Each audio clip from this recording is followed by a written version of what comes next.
interest to me personally that in spite of our best efforts, the Boko conflict remains unresolved. Boko is unhappily not the only area of chieftaincy conflict. In judging from the experience of other parts of the country, I will have to mark chieftaincy as a growing source of insecurity that will continue to require a lot of attention. It is clear that part of that process is the need to strengthen the capacities of the Ministry of Chieftaincy and Religious Affairs and the Peace Council, the two frontline institutions responsible for dealing with chieftaincy and other disputes. Mr. Speaker, in my inaugural speech at my swearing in my first term on 7th January 2017, and early on in that term, I made a public commitment to tackle galamsey, the phenomenon that had been ravaging our environment and destroying our lands and water bodies in the pursuit of mining our gold. I knew and was very much aware that fighting galamsey was not a universally popular position for a president to take, but I felt strongly enough about the need to protect our environment to say I was prepared to put my presidency on the line in the defense of our lands and water bodies. And indeed, Mr. Speaker, the fight against galamsey led directly to the loss by my party of several parliamentary seats in the 2020 elections, and to the makeup of this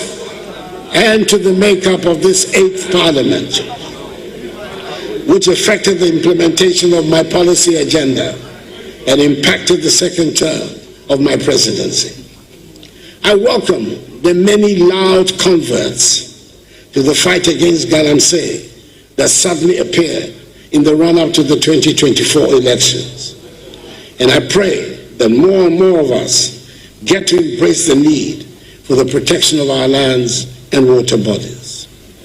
As I have stated on numerous occasions, the fight against galamsey is not a fight against mining or the extraction of the gold the Almighty has so generously endowed us with.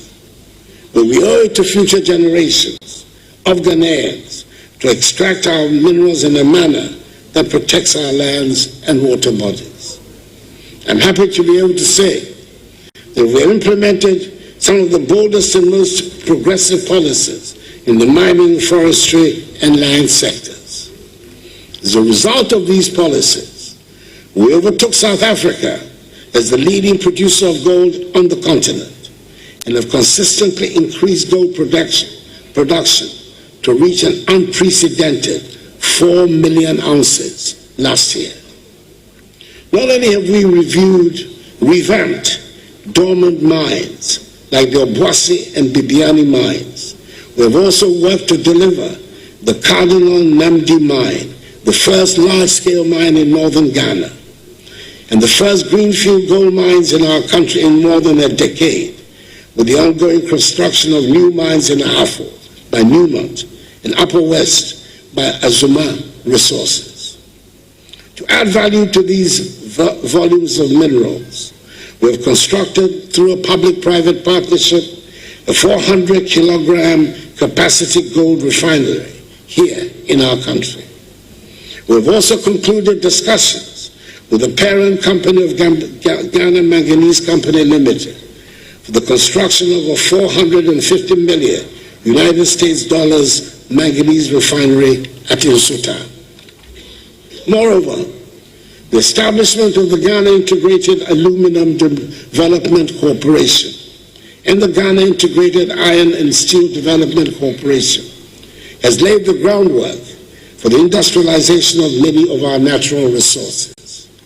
These entities are expected to generate significant revenue, create jobs, and enhance the value addition of our natural wealth.